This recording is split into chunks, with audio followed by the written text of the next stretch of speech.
wal mursalin wa ala alihi wa sahbihi ajmain amma ba'du.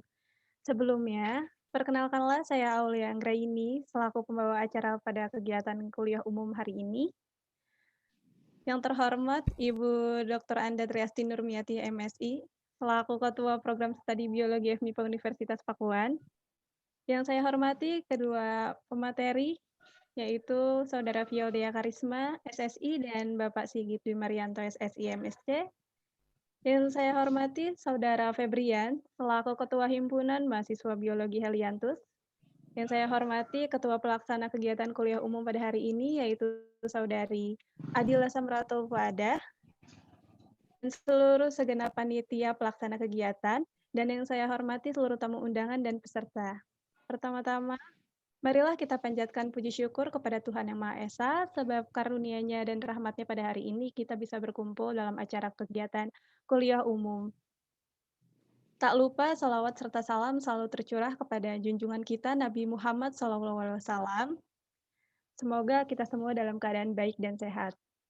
Selamat pagi dan selamat datang dalam acara kuliah umum tahun 2021 Program Studi Biologi FMIPA Universitas Pakuan Bogor dengan tema Pengembangan Bioinformatika di Bidang Kesehatan dan Tanaman yang diselenggarakan oleh Himpunan Mahasiswa Biologi Heliantus.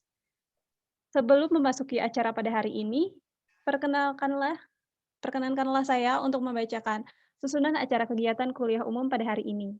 Acara yang pertama adalah pembukaan, acara yang kedua menyanyikan lagu wajib nasional Indonesia Raya, acara yang ketiga pembacaan ayat suci Al-Quran, acara yang keempat sambutan-sambutan, acara yang kelima yaitu pembacaan tata tertib kuliah umum, acara yang keenam pemaparan materi, acara yang ketujuh kuis, acara yang kedelapan pemaparan materi kedua, acara ke-9 sesi tanya jawab, dan yang terakhir adalah foto bersama dan penutupan.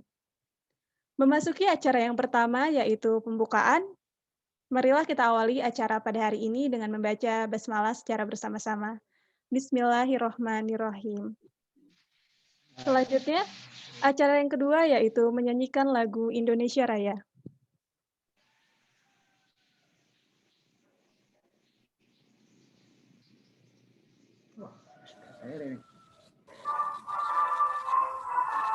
Berdiri tuh.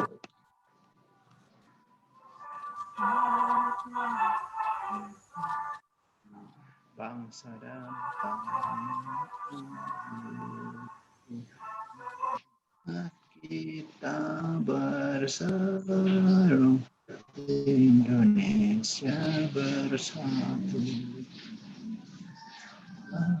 Aku berdiri dalam Indonesia kebangsaanku, bangsa dan tanah airku. Marilah kita bersatu, Indonesia. Hiduplah tanahku, hiduplah negeriku, bangsaku, rakyatku semuanya. Bangga jiwanya, bangga untuk Indonesia Raya. Indonesia Raya, merdeka, merdeka, ku negeriku yang ku cinta. Indonesia Raya, merdeka, merdeka, hiduplah Indonesia Raya. Indonesia Raya, merdeka, merdeka, tanahku yang ku cinta. Indonesia merdeka, hiduplah Indonesia Raya. Wah, macet sih. Baik, memasuki acara selanjutnya yaitu pembacaan ayat suci Al-Quran. Kepada Saudara Hendra Lesmana dipersilahkan.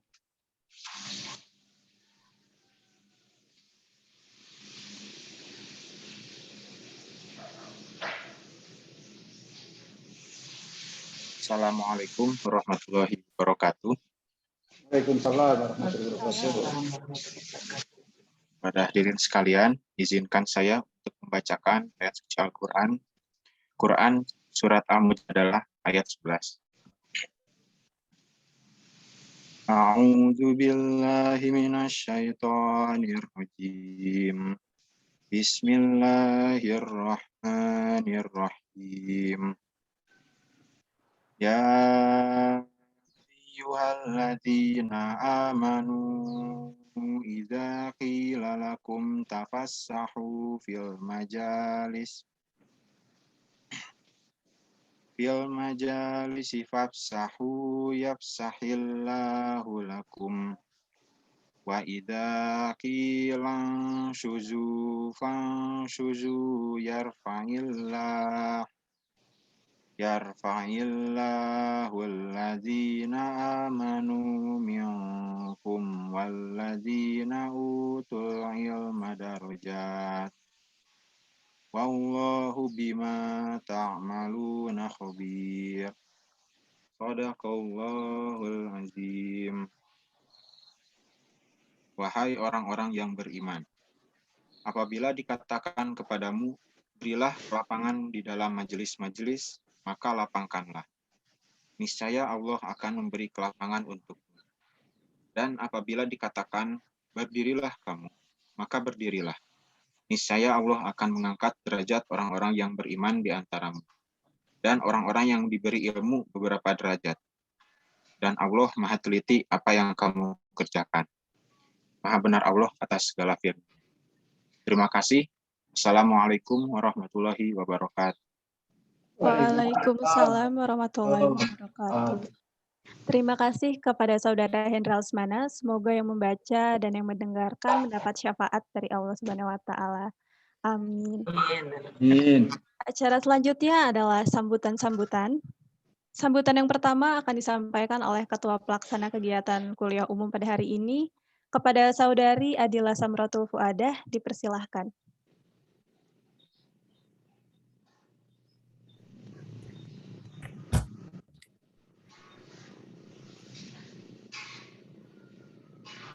Baik, Assalamualaikum warahmatullahi wabarakatuh. Waalaikumsalam. Selamat pagi, puji dan syukur kita panjatkan kehadirat Allah Subhanahu wa Ta'ala yang telah memberikan kepada kita begitu banyaknya nikmat sehingga kita dapat berkumpul di kuliah umum ini. Kemudian salawat dan salam tidak lupa kita hadiahkan kepada Nabi Muhammad SAW yang telah membawa umat manusia dari alam jahiliyah ke alam Islamnya. Yang saya hormati Ibu Dr. Anda Triasti Nurmiatiningsih, Magister Sains selaku Ketua Program Studi Biologi FMIPA Unpad. Yang saya hormati pemateri-pemateri kuliah umum 1. Yang saya hormati Febrian selaku Ketua Himpunan Biologi Helianthus. Dan yang saya banggakan teman-teman sekalian. Alhamdulillah hari ini telah terselenggara acara kuliah umum 2021 yang bertema pengembangan bioinformatika di bidang kesehatan dan tanaman. Kuliah umum ini pun memiliki judul desain vaksin SARS-CoV-2 dan pemulihan tanaman melalui pendekatan bioinformatika. Diharapkan acara ini dapat memberikan wawasan, meningkatkan pemahaman, menumbuhkan rasa kepedulian untuk selalu menjaga kebersihan, kesehatan, dan mencintai lingkungan. Terima kasih untuk panitia-panitia hebat yang sudah memaksimalkan usahanya sampai acara ini terselenggara. Saya memohon maaf yang sebesar-besarnya apabila terdapat kesalahan. Demikian, wassalamualaikum warahmatullahi wabarakatuh. Waalaikumsalam warahmatullahi wabarakatuh. Terima kasih kepada Ketua Pelaksana. Semoga apa yang disampaikan dapat memberikan manfaat. Selanjutnya, sambutan yang kedua akan disampaikan oleh Ketua Himpunan Mahasiswa Biologi Helianthus kepada Saudara Febrian. Dipersilahkan. Baik, terima kasih MC telah memberikan kesempatan saya untuk memberikan sambutan. Assalamualaikum warahmatullahi wabarakatuh. Waalaikumsalam. Salam sejahtera untuk kita semua. Yang terhormat Ibu Dr. Anda Triasti Nurmiatiningsih, MSI, selaku Ketua Program Studi Biologi. Yang terhormat dosen Program Studi Biologi, Fakultas Matematika dan Ilmu Pengetahuan Alam Universitas Pakuan. Yang terhormat para tamu undangan yang telah berkenan hadir dalam acara kuliah umum ini, yang terhormat Ketua Pelaksana Kuliah Umum Adila Samratul Fuadah, serta teman-teman panitia dan peserta yang saya banggakan. Pertama-tama marilah kita panjatkan puja dan puji syukur kita atas kehadirat Allah Subhanahu wa taala yang telah memberikan nikmat hidup dan nikmat sehatnya kepada kita semua hingga kita dapat berkumpul kembali pada acara kuliah umum ini. Serta salawat dan serta salam kita curahkan kepada Nabi besar Muhammad SAW yang telah memberikan syafaatnya kepada kita hingga akhir zaman nanti. Saya mengucapkan selamat datang kepada para peserta kuliah umum di mana kita memiliki kesempatan untuk berbagi informasi tentang berbagai strategi untuk meningkatkan kemampuan peneliti dalam melakukan penelitian. Lalu acara kuliah umum ini adalah agenda tahunan yang diselenggarakan oleh Himpunan Mahasiswa Biologi Heliantus untuk menambah wawasan keilmuan bagi mahasiswa dan masyarakat luas. Saya berharap dalam acara kuliah umum ini pada hari ini dapat memberikan wawasan yang baru bagi teman-teman semua dalam bidang bioinformatika dan juga dalam kesehatan maupun pemulihan tanaman ini.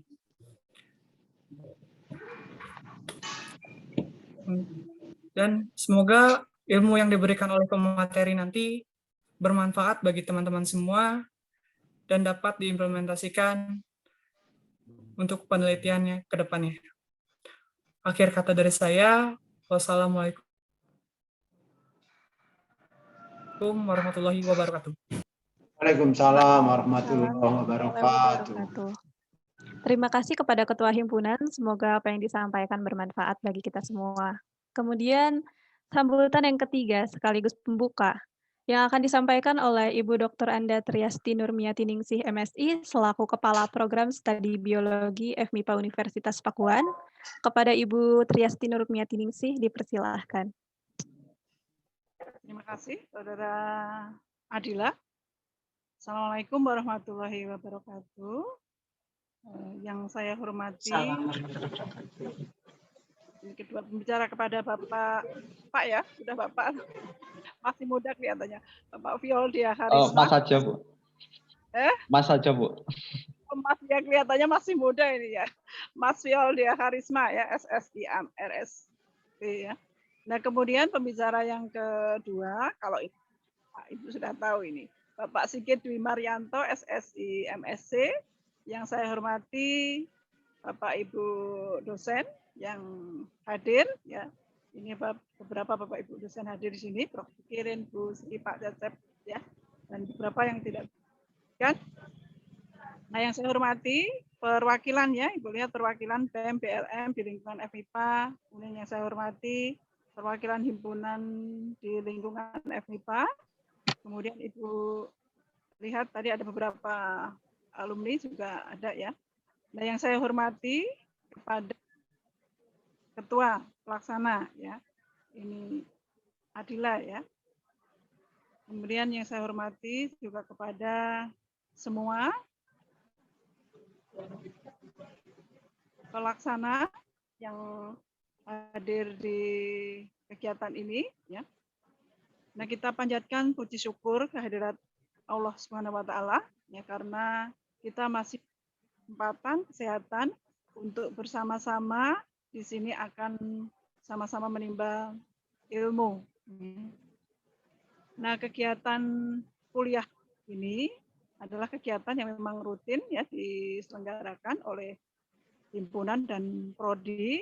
Nah, ini tujuannya adalah untuk menambah wawasan ya mahasiswa biologi juga mahasiswa pada umumnya ya. Karena Ibu lihat ini pesertanya tidak hanya mahasiswa biologi ya, tadi juga Ibu lihat ada yang dari Ternate juga ada ya. Nah, alhamdulillah ya.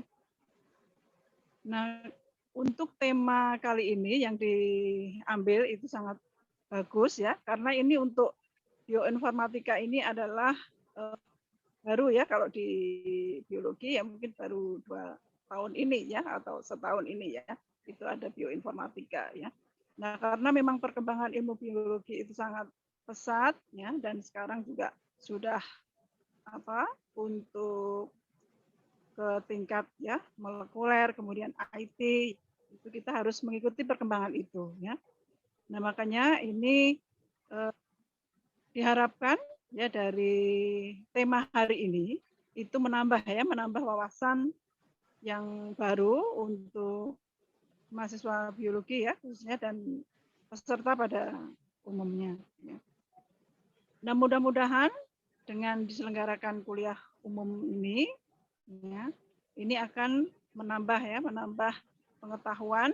Nah, kemudian nanti juga menambah wawasan, ya, dan menambah untuk tema-tema penelitian yang kita bisa arahkan ke bidang bioinformatika, ya, karena ini memang belum ada ya, kita belum pernah ada penelitian yang ke bidang bioinformatika.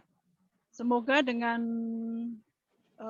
pemberian tentang bioinformatika ini akan membuka wawasan kita bahwa biologi itu ya tidak sempit ya, biologi itu sangat luas, bisa berkolaborasi dengan ilmu-ilmu yang lain ya dan berkembang secara pesat ya.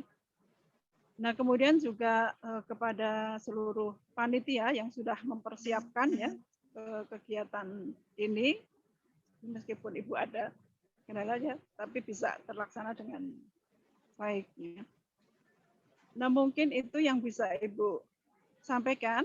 Ya, mudah-mudahan berjalan lancar sampai nanti selesai pada acaranya. Ya.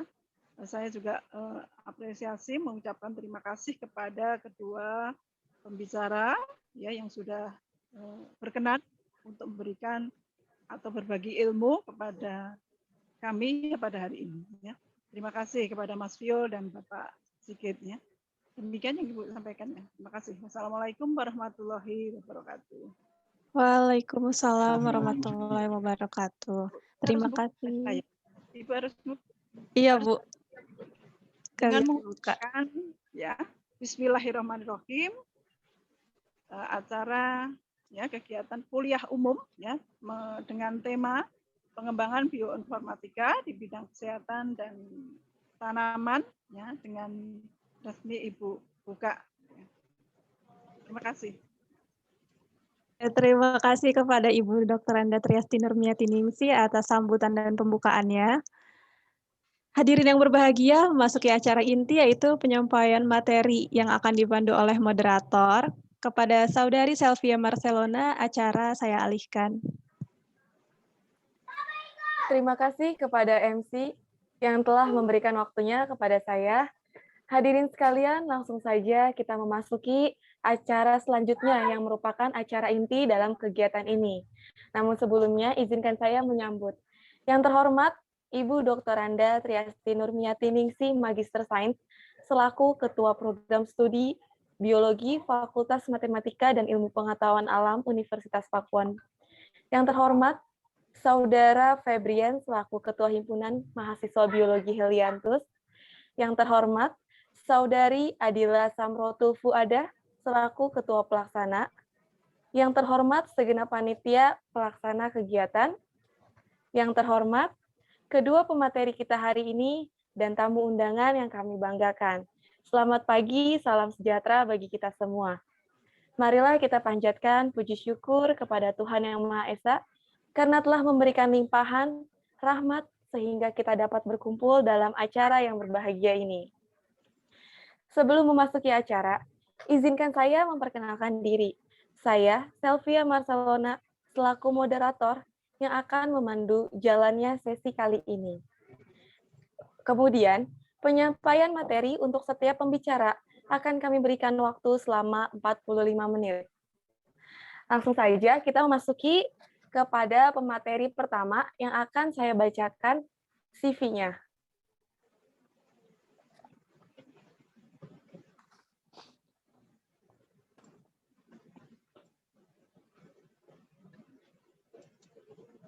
Nama, Viol Dea Karisma, Sarjana Sains, Associate Members of Royal Society of Biology, nama panggilan Viol, alamat rumah, Sanggrahan nomor 27, Kecamatan Kasembon, Malang, Jawa Timur. Nomor HP 0812 1787 002. Alamat email viodia@gmail.com. Tempat tanggal lahir Malang, 3 Mei 1995. Negara asal Indonesia. Scopus author ID 57204628128, indeks H3. Google Scholar Viol Dea Karisma, indeks H6. ResearchGate www.researchgate.net _profile _Viol_Karisma. Pendidikan SDN 1 Kasembon Malang tahun 2002 sampai 2008, SMPN 1 Kasembon Malang tahun 2008 sampai 2010, SMAN 1 Kandangan Kediri tahun 2010 sampai 2013, S1 Universitas Brawijaya Malang, Fakultas Matematika dan Ilmu Pengetahuan Alam, jurusan Biologi pada tahun 2013 sampai tahun 2017. S2 Universitas Brawijaya Malang, Fakultas Matematika dan Ilmu Pengetahuan Alam, jurusan Biologi, tahun 2019 sampai dengan sekarang. Bidang penelitian. 1.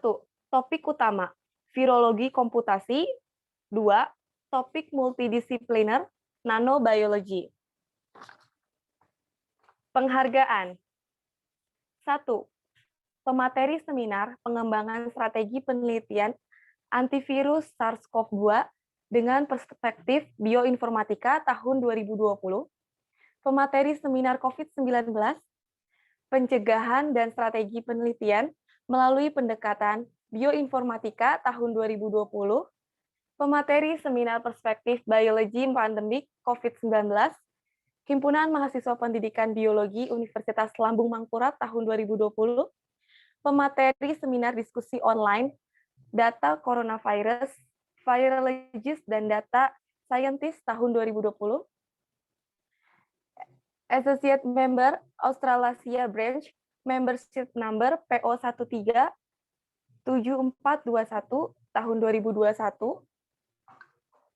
Pemateri workshop modernisasi desain obat melalui simulasi in silico tahun 2019.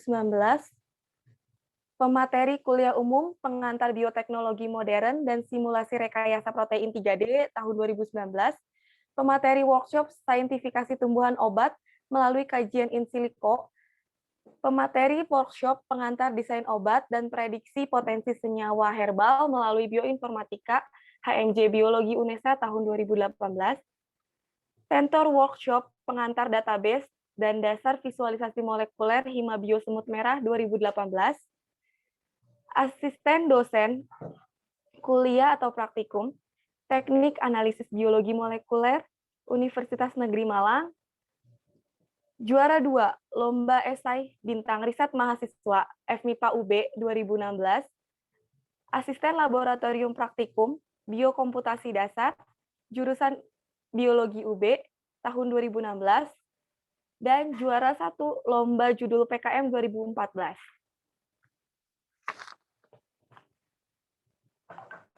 Pengalaman organisasi. 1. Associate Member tahun 2020, Kepala Divisi Biologi Molekuler dan Genetika tahun 2018 sampai dengan sekarang. Ketua Umum Bioinformatics Science Community 2017 sampai 2018. IT Guys Science Bright Indonesia Universitas Brawijaya tahun 2015 sampai 2016. Hubungan Masyarakat dan IT Scientific Biology Universitas Brawijaya tahun 2015 sampai 2016. Staf ahli Unitas Kegiatan Mahasiswa Riset Karya Ilmiah Universitas Brawijaya tahun 2014 sampai 2015. Pembimbing Kelompok Ilmiah Remaja SMAN 1 Kandangan Kediri, Jawa Timur tahun 2014 sampai 2016. Karya ilmiah. 1. Publikasi artikel ilmiah artikel pilihan dengan judul Antiretroviral Effect Simulation from Black Tea, Camellia sinensis via Dual Inhibitors Mechanism, HIV-1 and its social perspective in Indonesia. 2. Construction of epitope-based peptide vaccine against SARS-CoV-2 immunoinformatics study. 3. Genetic variant of SARS-CoV-2 isolates in Indonesia spike glycoprotein gain. 4. Distribution of COVID-19 and phylogenetic reconstruction of SARS-CoV-2 in Indonesia. 5. Therapeutic potential of avian paramyxovirus serotype 1 for cancer therapy. 6. A vaccine candidate of Zika virus from polyvalent conserved B-cell epitope on viral glycoprotein in silico approach. 7. In silico and in vitro study of trace amines and dopamine interaction with human alpha-1 androgenic receptor and the bacterial adrenic receptor K6. Kedua, publikasi buku atau capture book dengan judul 1. Biologi molekuler dan bioinformatika. 2. Panduan belajar bioteknologi di alam liar. 3. Teknik simulasi molekuler, bioinformatika desain obat vaksin. 4. Retrieval and investigation of data on SARS-CoV-2 and COVID-19 using bioinformatic approach. Baiklah, langsung saja kepada Kak Viol Dia Karisma, Sarjana Sains, Associate Member of Royal Society of Biology. Kepada yang terhormat, waktu dan tempat, saya persilakan.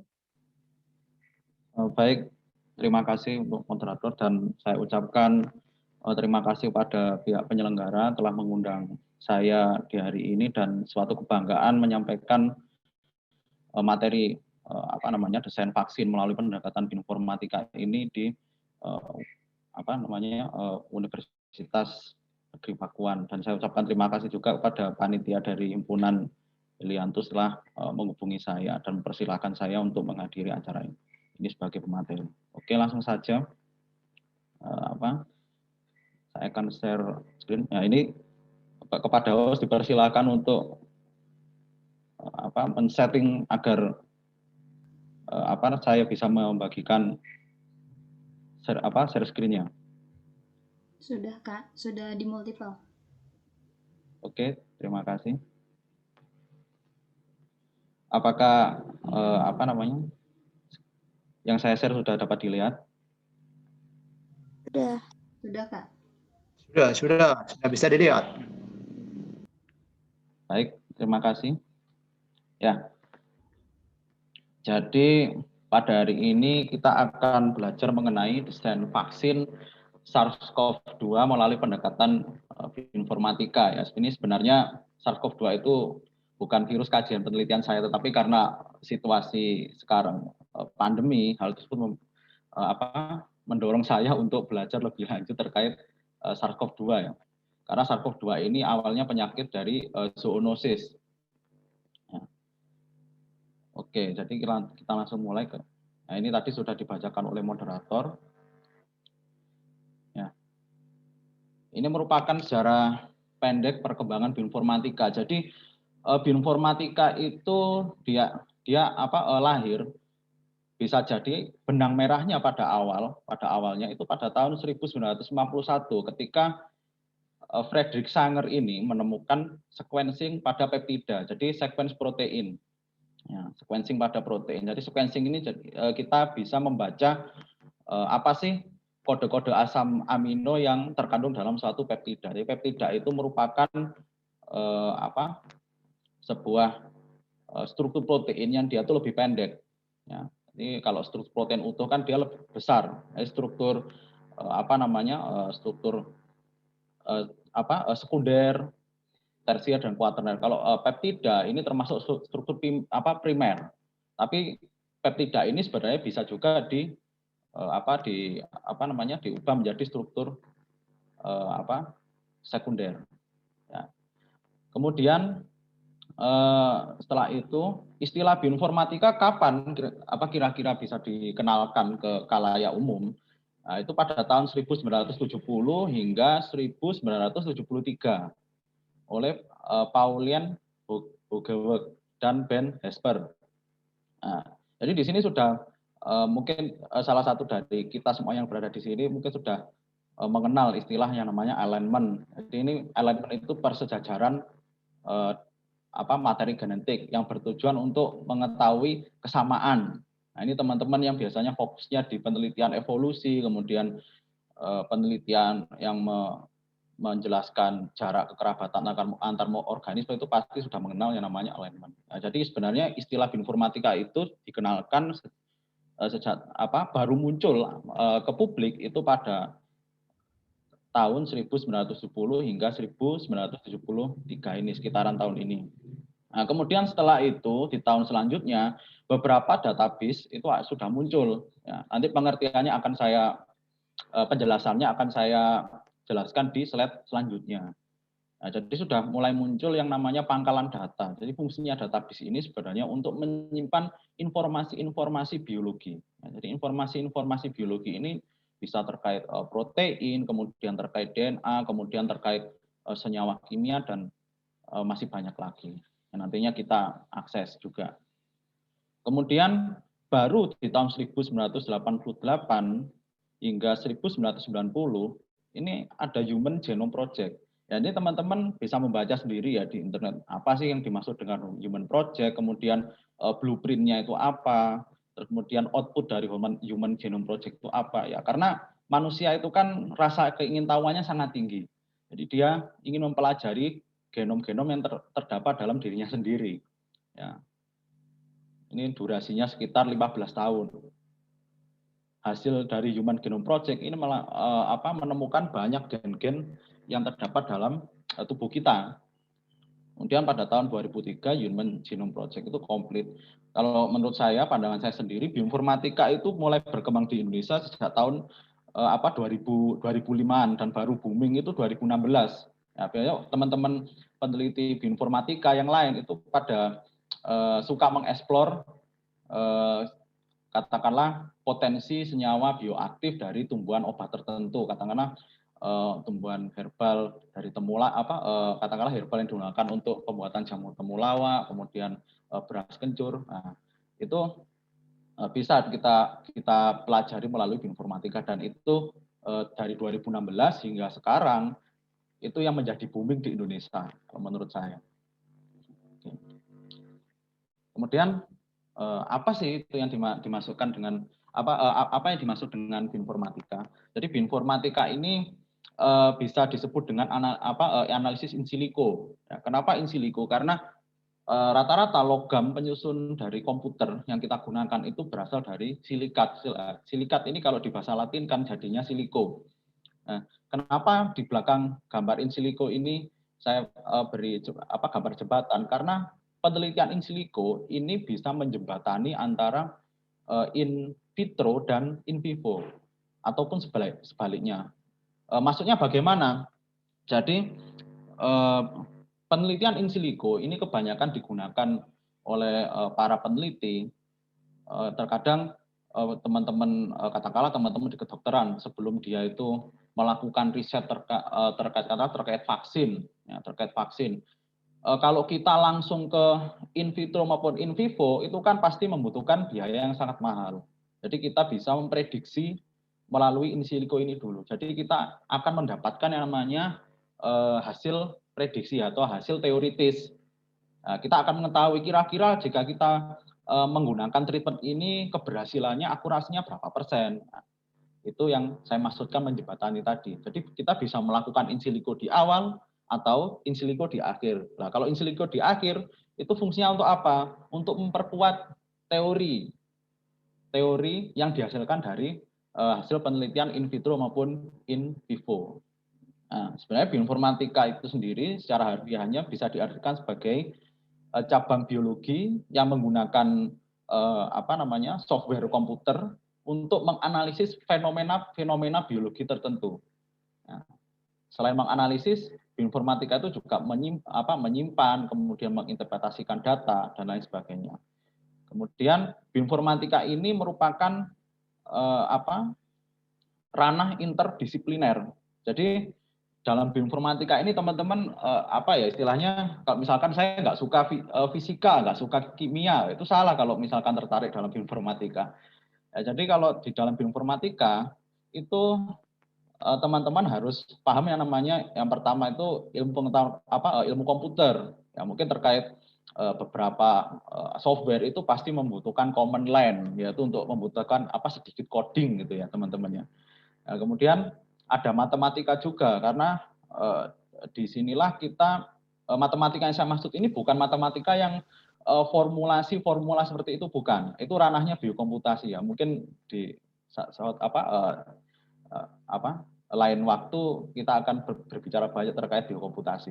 Jadi kalau matematika yang di bioinformatika ini kita dituntut untuk berpikir matematis. Maksudnya berpikir matematis itu apa? Jadi kita itu dituntut untuk memodelkan problem yang kita hadapi, kemudian mensintesis solusinya dengan melalui prediksi-prediksi tertentu. Nah, itu menariknya bioinformatika. Kemudian ada fisika, statistik, kemudian kimia dan biologi. Nah, jadi bioinformatika ini sangat luas sekali ya teman-teman ya.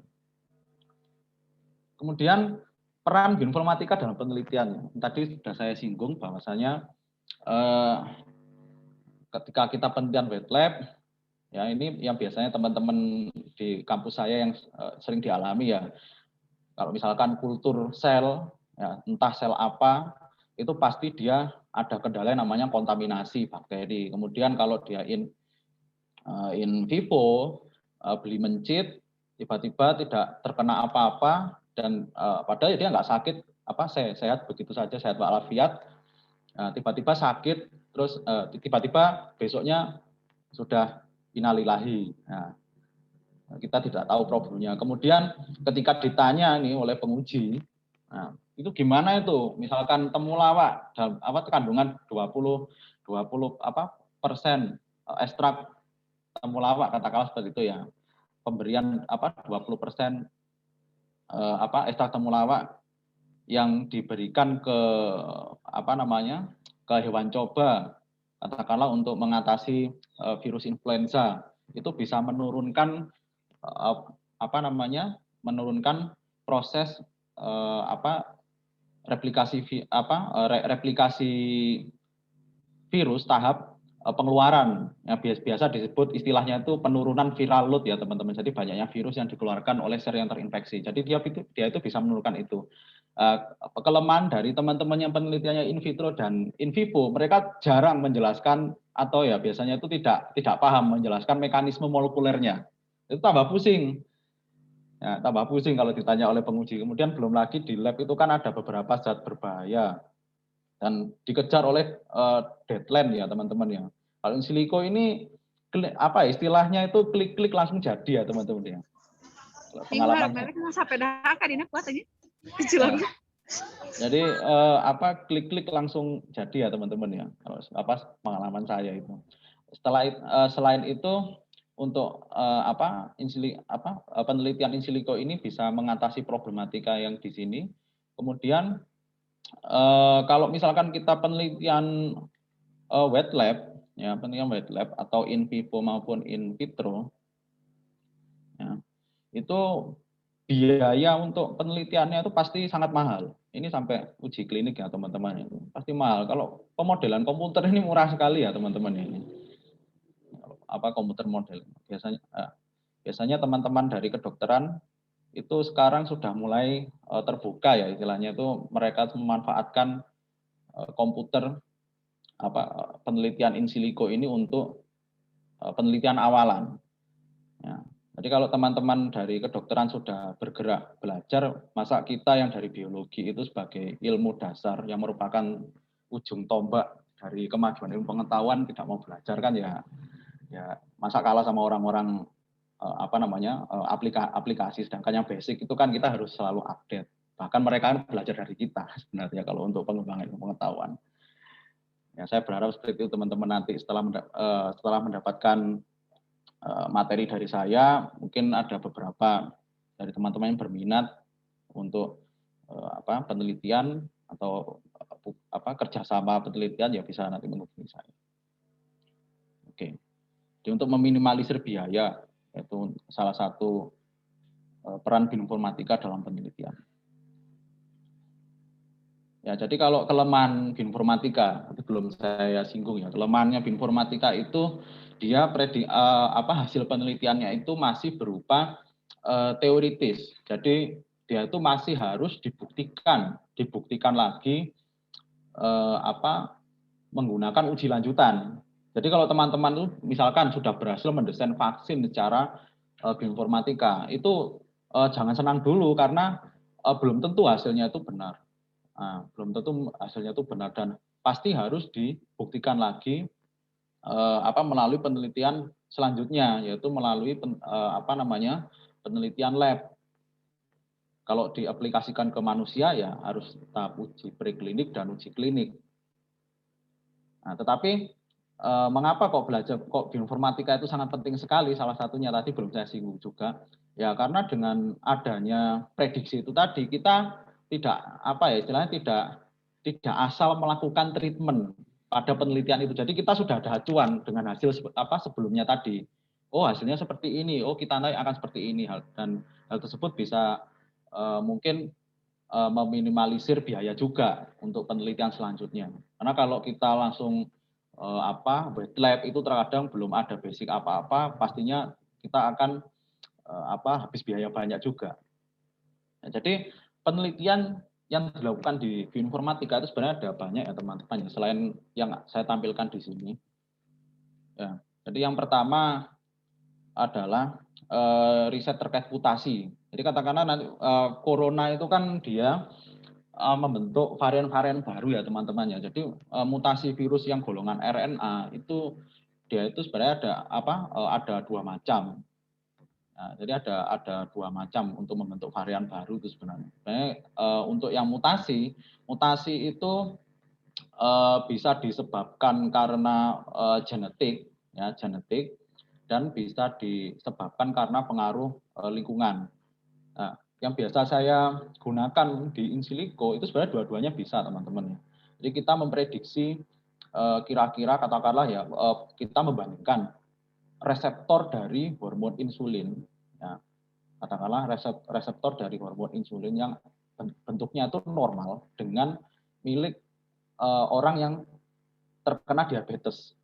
Nah, itu pasti berbeda ya teman-teman karena beberapa katakanlah penyakit diabetes itu kan disebabkan oleh karena misalkan insulinnya di darah itu dia kadarnya banyak. Tapi kenapa kok gula dalam darah ya tetap tinggi? Ya karena mungkin hormon insulinnya ketika berikatan pada reseptornya itu energi pengikatannya dia itu tidak kuat. Nah, hal tersebut terletak pada struktur dari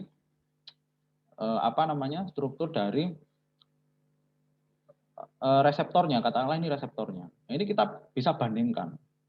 Nah, kita bisa bandingkan kira-kira ada perubahan asam amino apa. Kemudian untuk studi yang kedua yaitu filogenetik. Nah, ini teman-teman juga bisa mengetahui kekerabatan antara makhluk hidup satu dengan lainnya. Saya jarang untuk penelitian di sini. Kemudian yang kedua ada omik dan modeling. Ini mirip dengan yang ini, tapi kalau omik ini mungkin teman-teman pernah belajar terkait transkripsi, kemudian ada translasi. Ya itu ada cabangnya sendiri. Ada transkriptiomik, jadi ilmu yang mempelajari terkait gen-gen yang mRNA tertentu yang dia itu bisa mengkode asam amino tertentu dan mengekspresikan gen tertentu. Itu transkriptiomik. Nah, itu yang sekarang mungkin teman-teman yang fokus di penelitian cancer itu biasanya menggeluti bidang transkriptiomik ini. Nah, kemudian ada desain vaksin. Ini skripsi saya dulu ketika S1 itu juga desain vaksin. Ya. Desain vaksin ini kalau menurut saya cocok digunakan untuk awalan sebelum melakukan penelitian wet lab, ya, desain vaksin ini. Karena dengan desain vaksin secara in silico kita itu bisa melihat katakanlah kira-kira kita ada vaksin peptida. Vaksin itu kan jenisnya banyak teman-teman ya. Jadi vaksin yang digunakan secara in silico ini jenisnya peptida, jenisnya peptida vaksin. Jadi peptidanya ini diberikan ke tubuh, diinjeksikan ke tubuh. Kita bisa mensimulasikan peptidanya ini diinjeksikan ke tubuh manusia. Kemudian kira-kira sel sel imun apa yang terprovokasi atas pemberian peptida itu, kemudian jenis antibodi apa itu bisa, teman-teman. Ya, mungkin nanti akan saya singgung. Kemudian ini ada desain obat. Desain obat ini biasa digunakan untuk penelitian awalan ketika seseorang itu ingin membuat obat, ya, membuat obat. Nanti hasil penelitiannya itu biasanya kita itu dari beberapa, katakanlah ada 50 senyawa, dari 50 senyawa itu kita bisa menyimpulkan kira-kira senyawa yang paling aktif itu mana. Ya, aktif itu maksudnya dia itu mampu memicu aktivitas protein target. Memicu itu tergantung pada tujuan penelitian kita. Kalau kita tujuannya menghambat penelitian itu, ya jadi kita bisa menyimpulkan bahwa itu dapat menghambat protein targetnya.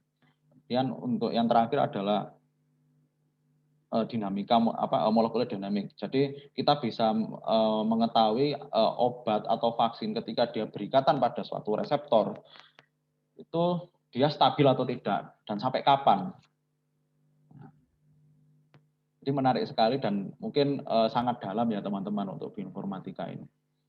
Jadi di bioinformatika kita bisa mengenal istilah yang namanya database. Nanti saya jelaskan, database ini adalah pangkalan data dan dia ini menyimpan informasi-informasi tertentu, informasi-informasi biologi tertentu. Katakanlah di situ ada e-book, kemudian ada beberapa jurnal, itu teman-teman bisa mengakses di NCBI. Kemudian kalau teman-teman ingin mengetahui struktur 3D protein, katakanlah struktur dari spike glycoproteinnya virus corona, itu bisa melihat di RCSB PDB. Kita biasanya nyebutnya itu PDB, jadi PDB. Kemudian untuk mengetahui kira-kira peranan dari suatu protein secara sistematis, itu teman-teman bisa mengakses di UniProt. Katakanlah ada protein namanya CDK1 gitu, P53. Teman-teman kok asing gitu dengan protein ini. Itu teman-teman bisa meng-copy paste di kolom pencarian yang ada di UniProt, kemudian diklik. Nah, di situ nampak itu fungsi dari protein ini apa gitu. Kemudian kalau misalkan kita sakit, ini protein ini ngapain, itu ada. Kemudian yang kedua ada online web service. Ya, ini sebenarnya mirip dengan software, tetapi dia tuh online.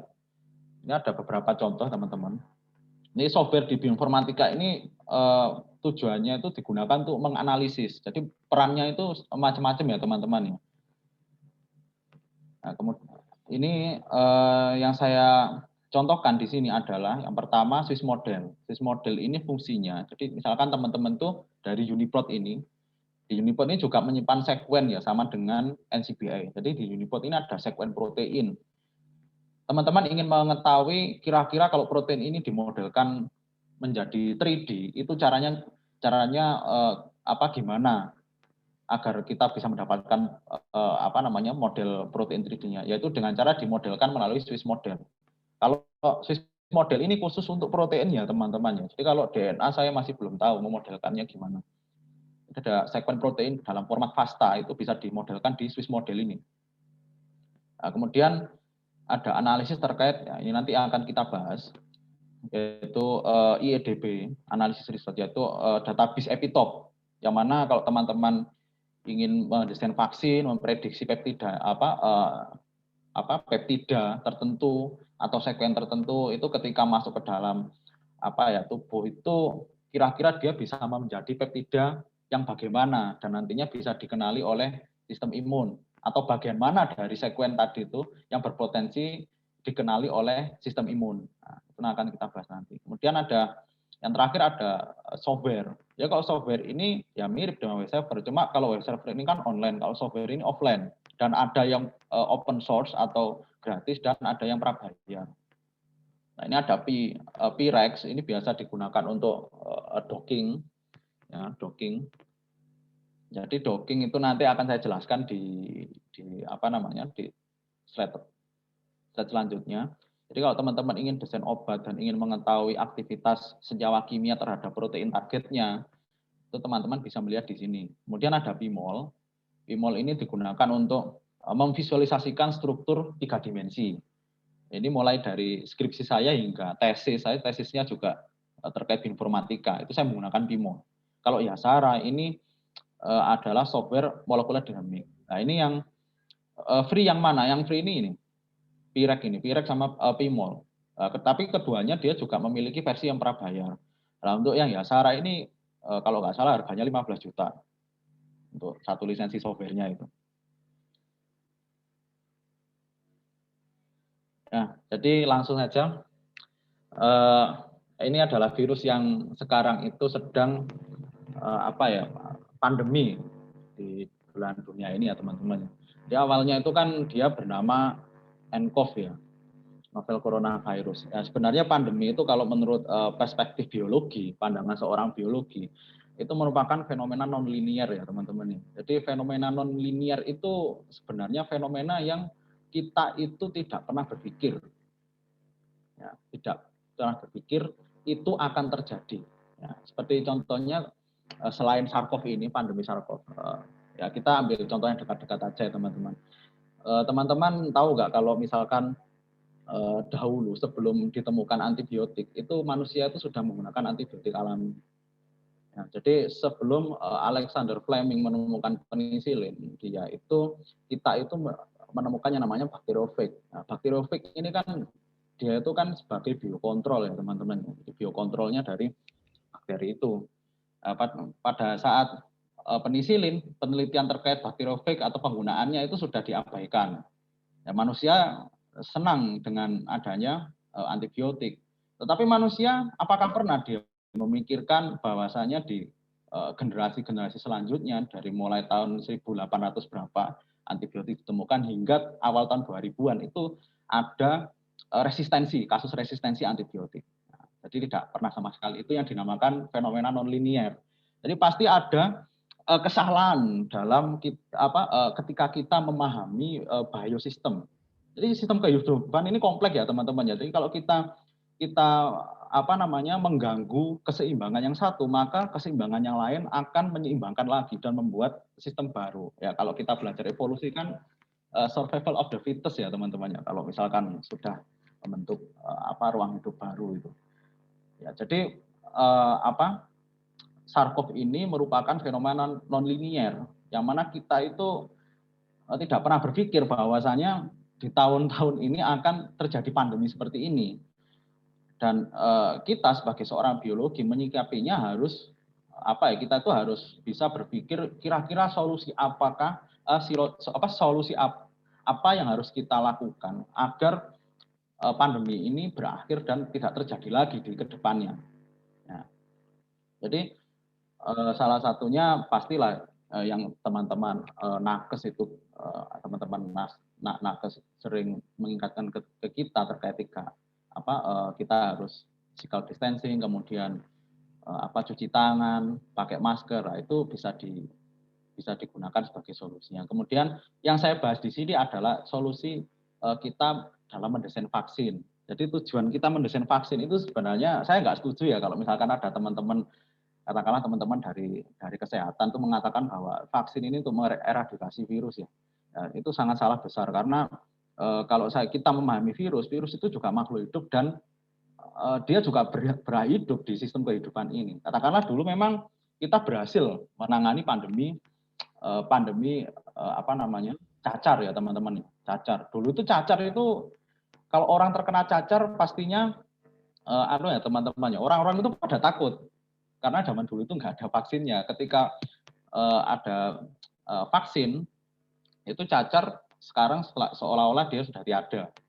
Sebenarnya bukan tiada. Jadi virus itu dia tuh bisa menimbulkan penyakit ya. Dia tuh karena populasinya dia itu terlalu banyak. Jadi kita itu pandangannya sebagai orang biologi memandangnya terhadap pandemi ini. Jadi ya kita harus bisa mengontrol populasi dari SARS-CoV-2. Jadi bukan dieradikasi. Saya nggak setuju kalau misalkan teman-teman dari kesehatan itu katakanlah mengatakan eradikasi gitu. Ya nggak bisa. Nah, jadi dalam pandangan biologi, eradikasi itu sangat tidak diperkenankan karena bahayanya ya bisa seperti kasus resistensi antibiotik, karena dari zaman dulu manusia membuat antibiotik untuk memberantas bakteri.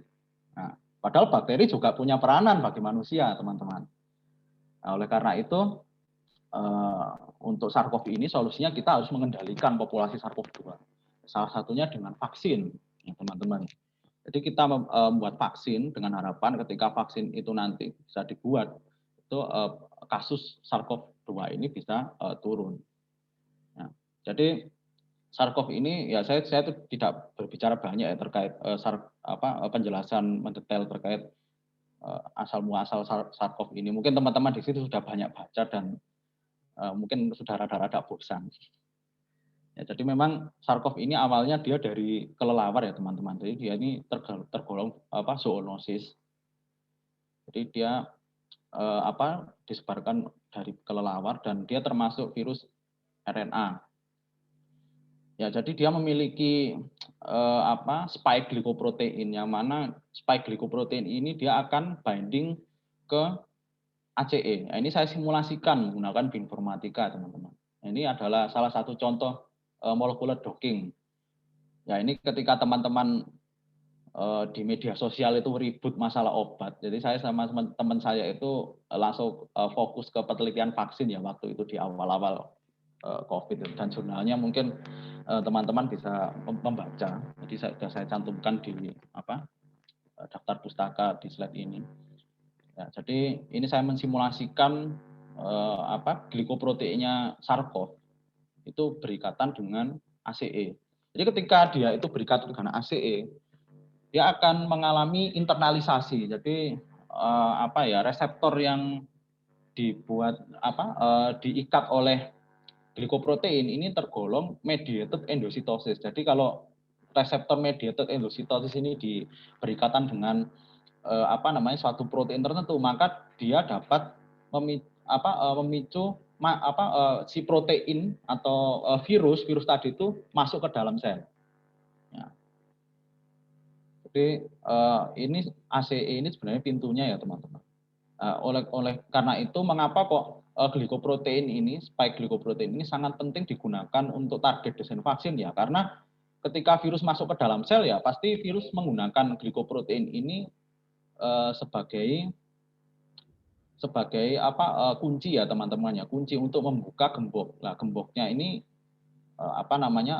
reseptor. Nah, ini merupakan salah satu replikasi SARS-CoV-2 ya. Jadi saya tidak berbicara banyak karena mungkin teman-teman sudah membaca ya.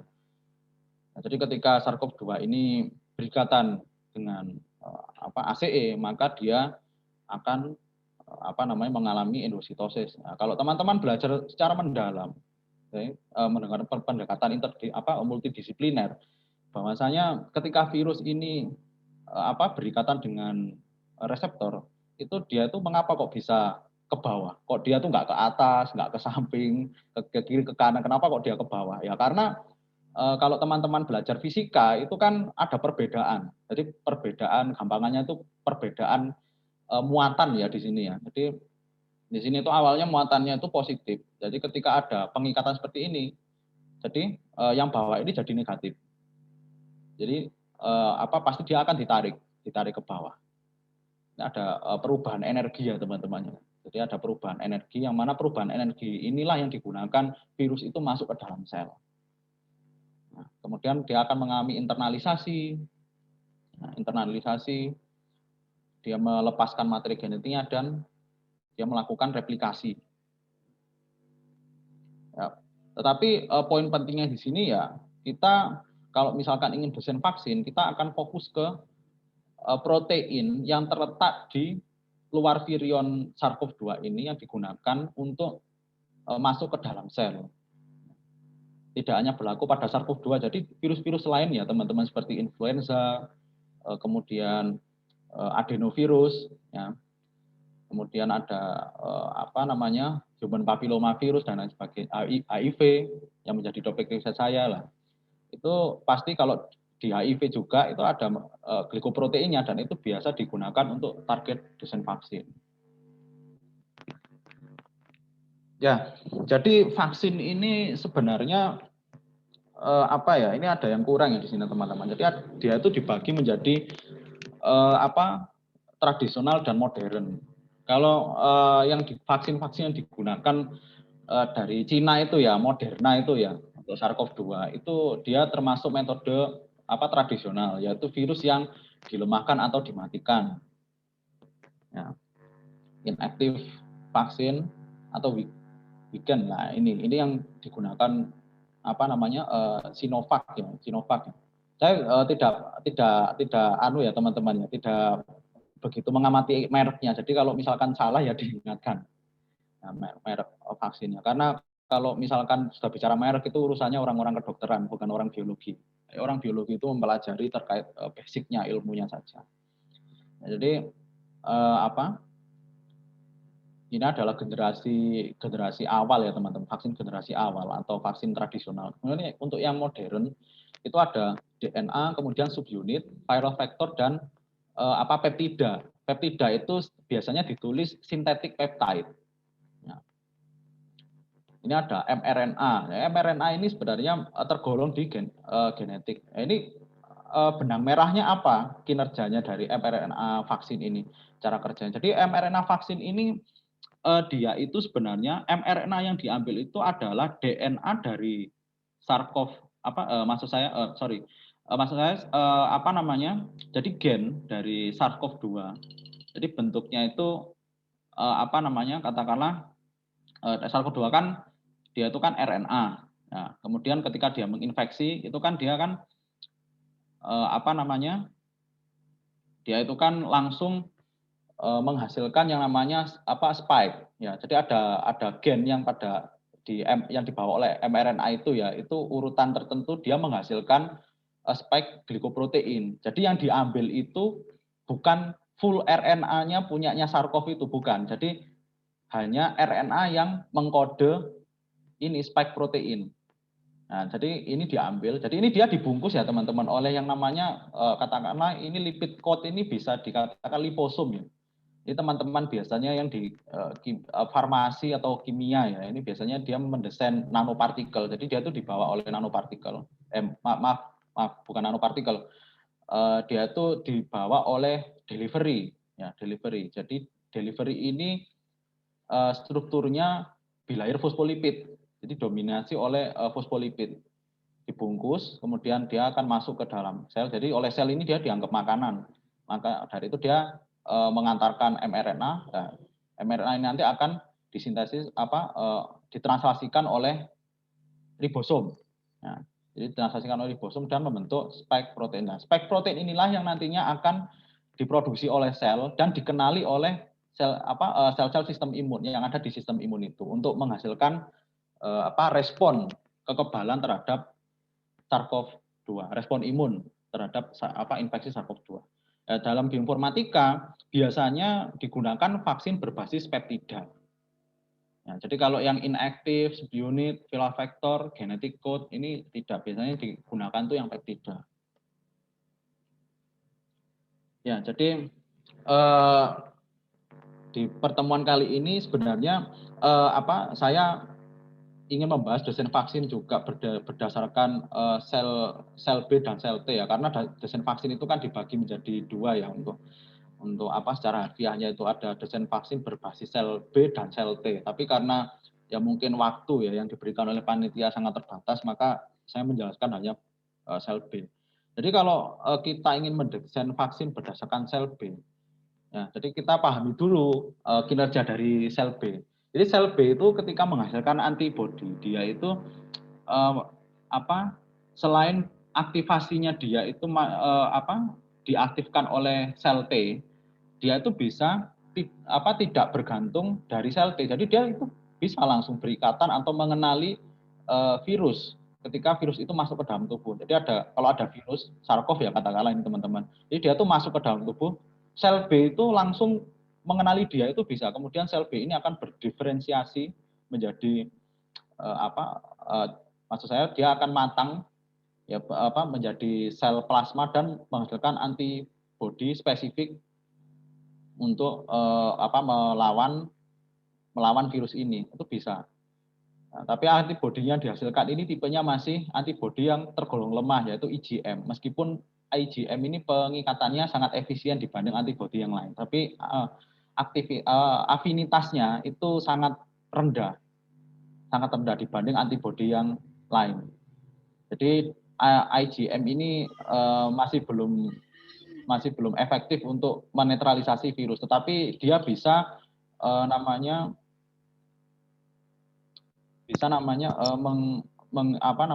menginduksi yang namanya perforin ya teman-teman ya, komplement ya, protein komplement. Mohon maaf Bapak Ibu sekalian, harap mematikan mikrofonnya ya. Ya jadi aktivasi sel B ini dia itu bisa teraktivasi secara langsung ketika ada antigen yang dikenali. Antigen ini berupa virus ya teman-teman yang saya contohkan. Sehingga dia bisa menghasilkan antibodi spesifik. Kemudian untuk yang saya lupa, untuk yang ini aktivasi sel B melalui secara langsung ini dia tidak dapat menghasilkan memori ya teman-teman, sel memori. Ya, kalau yang menghasilkan sel memori dia harus melalui sel T dulu. Jadi kalau misalkan dari sel T itu ada mekanisme tertentu sehingga dia dapat membentuk memori. Karena yang mengaktifkan sel B ini adalah sel T penolong ya teman-teman, T helper itu kan T penolong. Yang pertama itu virus dikenali oleh kalau aktivasi sel B ya melalui sel T. Jadi virus itu dia itu difagositosis oleh dendritic cell. Jadi dendritic cell ini dia menyajikan antigennya berupa antigen virusnya berupa peptida, kemudian dikenali oleh sel T penolong. Dari sel T penolong inilah dia akan mengaktifkan sel B yang naif, ya, yang belum aktif, akan menghasilkan akan menjadi sel plasma dan menghasilkan antibodi spesifik.